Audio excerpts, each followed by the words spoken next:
அஸ்ஸலாமு அலைக்கும். அஸ்பியா கிச்சனில் இன்றைக்கி நம்ம வந்து வாழைக்காயை வச்சு தான் நம்ம பக்கோடா செய்ய போகிறோம். இப்போ ஃபஸ்ட் டைம் பார்க்குறவங்க சேனல் மறக்காமல் சப்ஸ்கிரைபர் பண்ணிவிட்டு பாருங்கள்.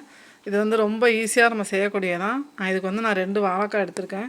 வாழைக்காய் நம்ம நல்லா தோலை சீவிட்டு கழுவிட்டு நான் இப்போ எடுத்திருக்கேன் பாருங்கள். இந்த மாதிரி தோலை சீவி கழுவி எடுத்துக்கலாம். எடுத்துகிட்டு இப்போ நம்ம காய் நார்மலாக இப்போ கேரட் இதெல்லாம் சீக்கிறதுல வந்து பெரிய ஓட்டையில் வந்து நம்ம வச்சு இதை சீச்சி எடுத்துக்கணும். வாழைக்காய் நல்லா இந்த மாதிரி சீச்சிக்கலாம். நல்லா சீச்சாச்சு பாருங்கள். இப்போ நான் அடுத்த 2 வாழைக்காயுமே நான் சீச்சி எடுத்துட்டேன். இதை இப்போ வந்து நம்ம அடுத்த பாத்திரத்தில் மாற்றிடலாம்.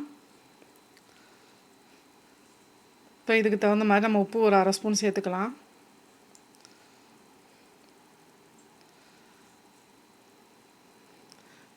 உப்பு சேர்த்து நல்லா கலந்துக்கணும். இப்போ இதுக்கு வந்து வெங்காயம், பெரிய வெங்காயம் நான் 2 வெங்காயம் கட் பண்ணி எடுத்து வச்சுருக்கேன்.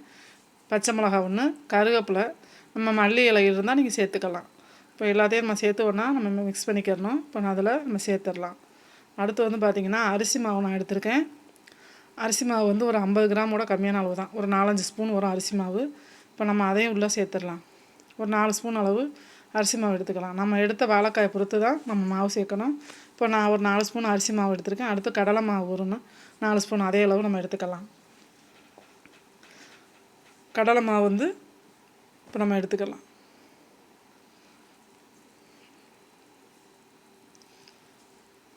இப்போ அதில் நான் ஒரு 3 ஸ்பூன் கடலை மாவு எடுத்திருக்கேன். இப்போ இதுக்கு தகுந்த மாதிரி நம்ம வந்து இஞ்சி பூண்டு பேஸ்ட் வந்து நான் 1 ஸ்பூன் எடுத்திருக்கேன். இதுக்கு வந்து கரம் மசாலா பவுடர் வந்து நம்ம கொஞ்சம் கரம் மசாலா பவுடர், ஜீரகம் பவுடர், மிளகு பவுடர் எல்லாமே சேர்த்து தான் எடுத்திருக்கேன். இப்போ அதையும் நம்ம உள்ளே சேர்த்துடலாம். காரத்துக்கு வந்து நம்ம மிளகாத்தூள் எடுத்துக்கலாம். நான் ஒரு 1/2 ஸ்பூன் கிட்ட மிளகாத்தூள் எடுத்திருக்கேன், தனி மிளகாத்தூள். இப்போ அதையும் நம்ம உள்ளே சேர்த்துடலாம். நீங்கள் காரம் ஒன்றும் நமக்கு அதிகமாக சாப்பிட்றவங்க இருந்தால் கூட நீங்கள் எடுத்துக்கலாம். இப்போ இதோட வந்து பெருங்காய பவுடர் சேர்த்துக்கலாம். சேர்த்துட்டு இப்போ இதை நல்லா வந்து மிக்ஸ் பண்ணணும். நல்லா பிணைஞ்சி எடுத்துக்கலாம். மாவை வந்து தண்ணி எதுவும் சேர்த்துடக்கூடாது. ஏன்னா வாழைக்காய் நம்ம சீச்சதுலேயே வந்து நல்ல ஒரு ஈரத்தன்மை இருக்கும். அதனால் அந்த ஈரமே போதும். தேவைப்பட்டால் நம்ம ஆயில் மட்டும், எண்ணெய் மட்டும்தான் நம்ம சேர்க்கணும். தண்ணி எதுவும் சேர்த்துடக்கூடாது. இப்போ இதை நல்லா பிணைஞ்சி எடுத்துக்கலாம். நல்லா அந்த மாவு, வெங்காயம் எல்லாமே வந்து மிக்ஸ் பண்ணி நல்லா ஒட்டணும். இது வந்து ரொம்ப ஈஸியாக நம்ம குழந்தைங்களுக்கு சாயங்காலம் டைமில் ஒரு வாழைக்காய் இருந்தால் இந்த ஈஸியாக பக்கோடா செஞ்சிடலாங்க. இது உடம்புக்கும் அவ்வளோ நல்லது. வாழைக்காய் வந்து இப்போ நல்லா பிணைஞ்சிட்டு கொஞ்சம் டைட்டாக இருக்க மாதிரி இருக்குது. நான் 1 ஸ்பூன் வந்து எண்ணெய் எடுத்திருக்கேன். இப்போ இதை வந்து நம்ம சேர்த்து நல்லா பிணைஞ்சிக்கலாம். இப்போ இதை நல்லா பிணைஞ்சாச்சு பாருங்கள். பிணைஞ்சி வச்சாச்சு. இப்போ இதை வந்து நம்ம கடாயை வச்சு நம்ம எண்ணெய் சூடு பண்ணியாச்சு. இப்போ நம்ம பக்கோடாவை பொரித்து எடுத்துக்கலாம். இப்போ எண்ணெய் நல்லா காஞ்சிருச்சு. எண்ணெய் காஞ்சோடனே அடுப்பை கொஞ்சம் கம்மி பண்ணி வச்சுட்டு நம்ம உள்ளே எடுத்து மாவை எடுத்து பக்கோடா ஷேப்புக்கு நம்ம எடுத்து விட்டுறலாம். வெங்காயம் நீல வாக்கிலையும் நறுக்கி போடலாம். நான் இந்த மாதிரி நறுக்கி எடுத்திருக்கேன். நம்மளோட விருப்பம் தான். இப்போ நான் அந்த அளவு எடுத்து விட்டுருக்கேன் பாருங்கள். இதே மாதிரி தான் இப்போ எல்லா மாவையும் எடுத்து விட்டுறணும் எண்ணெயில். இது வந்து ரொம்ப ஈஸியாக ஒரு 10 நிமிஷத்துக்குள்ளே இந்த பக்கோடா ரெடி பண்ணிடலாம். சாப்பாடுக்கும் தொட்டுக்கு சாப்பிட்லாம். நம்ம ஒரு ஸ்நாக்ஸாகவும் சாப்பிட்லாம். இது அவ்வளோ ஒரு டேஸ்ட்டாக சூப்பராக இருக்கும். கண்டிப்பாக நீங்களும் ஒரு முறை செஞ்சு பாருங்கள்.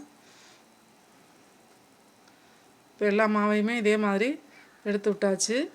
இப்போ இதை நல்லா வேகட்டும்.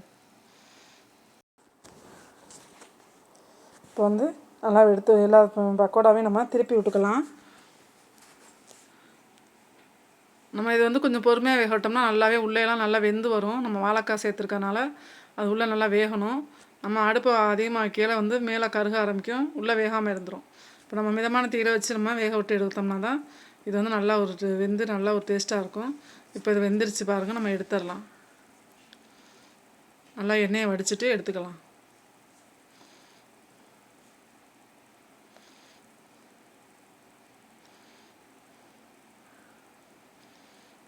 இப்போ எடுத்தாச்சு பாருங்கள். இப்போ மிச்ச மாவையும் நம்ம இதே மாதிரி எல்லா மாவையும் எடுத்து பொரித்து எடுத்துக்கலாம். இப்போ வாழைக்காய் பக்கோடா ரெடி ஆயிடுச்சுங்க. கண்டிப்பாக நீங்களும் செஞ்சு பார்த்துட்டு இந்த வீடியோ பிடிச்சிருந்தா மறக்காமல் எங்கள் சேனலை சப்ஸ்கிரைபர் பண்ணிவிட்டு பாருங்கள். உங்களோட கமெண்ட்டை எங்களோட ஷேர் பண்ணுங்கள். கண்டிப்பாக பார்த்துட்டு எப்படி இருக்குன்னு சொல்லுங்கள்.